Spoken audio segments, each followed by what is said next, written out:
Hello everyone, আমাদের Mithun helpline education YouTube চ্যানেলে সকলকে স্বাগত জানাই।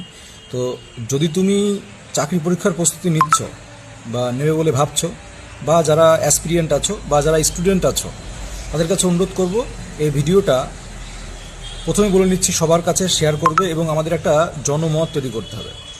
আমাদের দেখো বছরের পর বছর এই যে নিয়োগ ঝুলিয়ে রাখে বিভিন্ন কারণবশত, বিভিন্ন অজুহাত দিয়ে, অথচ ভোটের সময় আসলে কিন্তু প্রতি বছর নিয়ম করে ভোট হয়।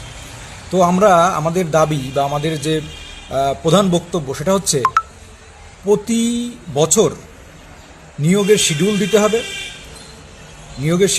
প্রতি বছর, একদম প্রতি বছর নিয়োগ শিডিউল দিতে হবে। পাশাপাশি একটা রিক্রুটমেন্ট সর্বোচ্চ 1 বছর থেকে 1.5 বছর, 1 বছর থেকে 1.5 বছরের মধ্যে একটা নিয়োগ স্বচ্ছতার সঙ্গে শেষ করতে হবে, স্বচ্ছতার সঙ্গে নিয়োগ শেষ করতে হবে।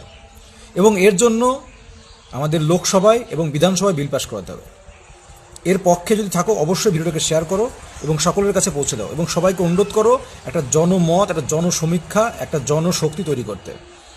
আমরা কিন্তু পারি যদি আমরা চেষ্টা করি। আবারও বলছি, আমাদের একটাই দাবি, প্রতিটা রিক্রুটমেন্ট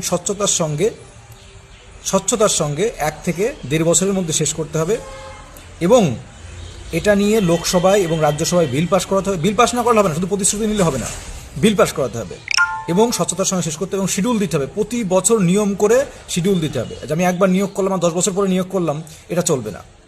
সমস্ত চাকরি প্রার্থী, যারা অ্যাসপিরিয়েন্ট, যারা মাধ্যমিক, উচ্চ মাধ্যমিক, যারা গ্র্যাজুয়েশন দিচ্ছ, যারা বিভিন্ন অ্যাসপিরিয়েন্ট রয়েছে, সেটা ডাব্লিউপি হোক, রেল হোক, যে কোনো অ্যাসপিরিয়েন্ট হোক না কেন, প্রত্যেক কাছে অনুরোধ করবো, যারা টিচার অ্যাসপিরিয়েন্ট আছো, আমরা যেভাবে মরছি, যেভাবে ভুগছি, এর থেকে বাঁচার একটাই উপায়, সেটা হচ্ছিল বিল পাস করানো। রাজ্যসভায়, লোকসভায় বিল পাস করাও।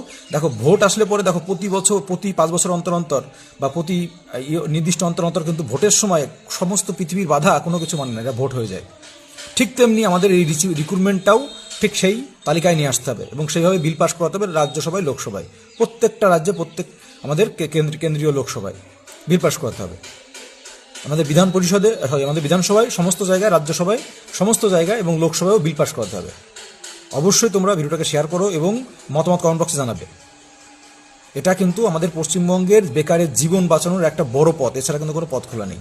এবং নির্দিষ্ট শিডিউল দিতে হবে প্রতি বছর, যে কোন কোন রিক্রুটমেন্ট হবে, কবে তোমাদের প্রিলিমিনারি পরীক্ষা হবে, কবে তোমাদের মেন পরীক্ষা হবে, কবে রেজাল্ট দেবে, কবে জয়েনিং হবে। যেমন দেখো ব্যাংকের ক্ষেত্রে যেটা হয়, পিলি কবে হবে, মেন কবে হবে, ইন্টারভিউ কবে হবে, জয়েনিংয়ের ডেটও মোটামুটি দিয়ে দেওয়া হয়। মানে এই 6 মাসের মধ্যে রিক্রুটমেন্ট কমপ্লিট। তো দেখো সরকার চাইলে ব্যাংকের রিক্রুটমেন্ট 6 মাসে কমপ্লিট করছে না, তাহলে তারা যদি পারে তোমরা পারবে না কেন?